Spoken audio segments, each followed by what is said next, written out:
Today we'll be learning about angle between two planes. If we are considering two planes, say pi 1 and pi 2, the angle between them, if we are calling it to be theta, whenever theta is the angle between pi 1 and pi 2, we know that 180 minus theta is also the angle between pi 1 and pi 2.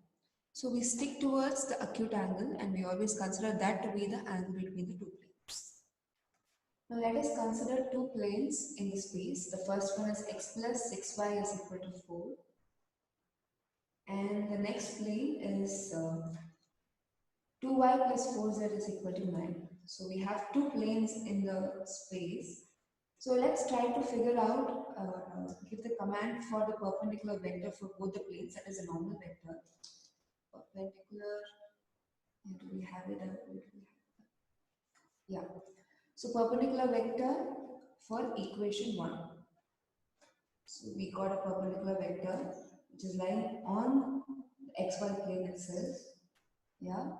And then let's try to get the perpendicular vector for the other plane also. Vector for plane. And so perpendicular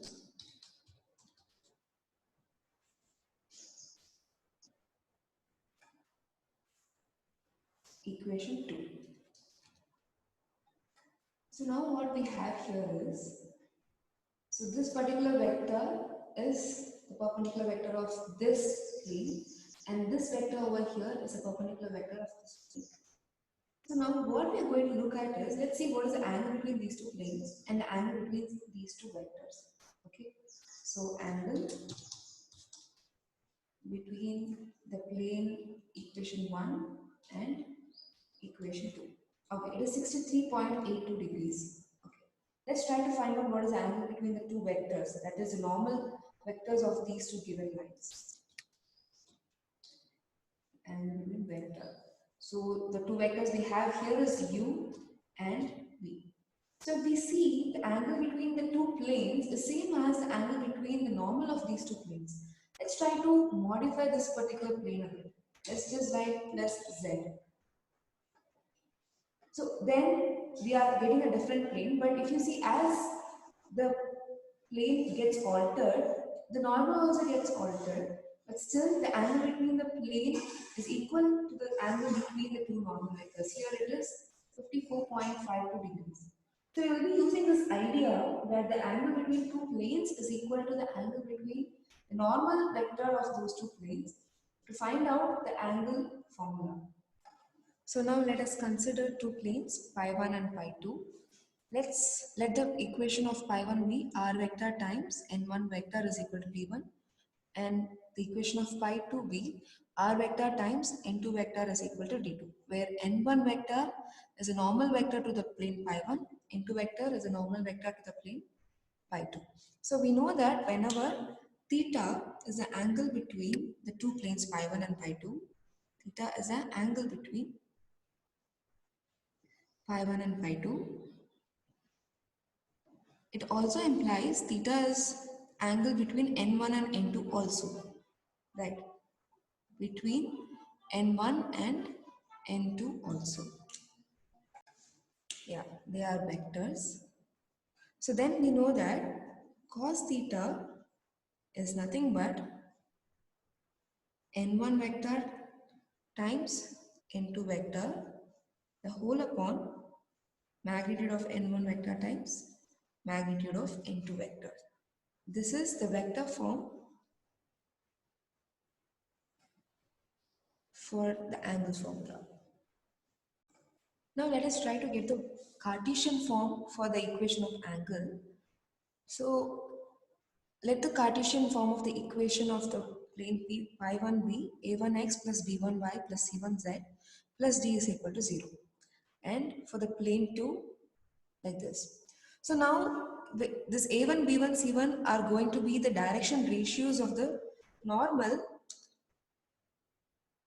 for the plane pi 1, and a2, b2, c2 are going to be the direction ratios of the normal for the plane pi 2, right? So we know this is the formula. Then we know n1 vector is going to be a1i plus b1j plus c1k, and n2 vector is going to be a2i plus b2j plus c2k. So substituting it in that formula, our Cartesian form is going to be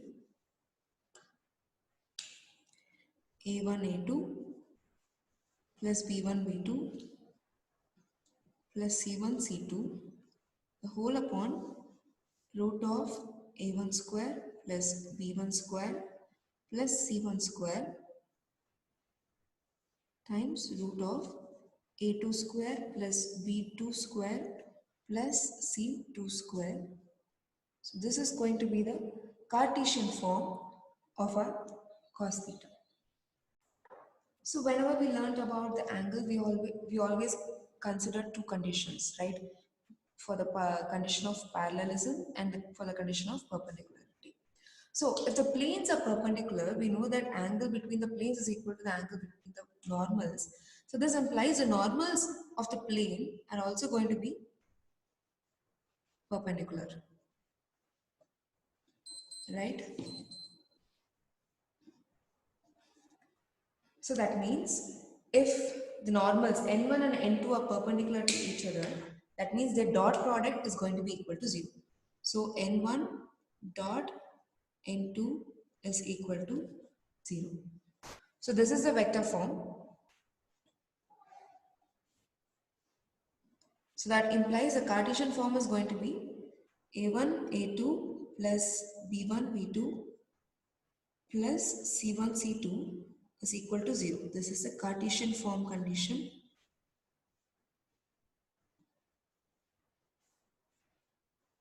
for the perpendicularity, where a1, b1, c1 are the direction ratios of normal to the plane pi 1, a2, b2, c2 are the direction ratios of the normal to the plane pi 2.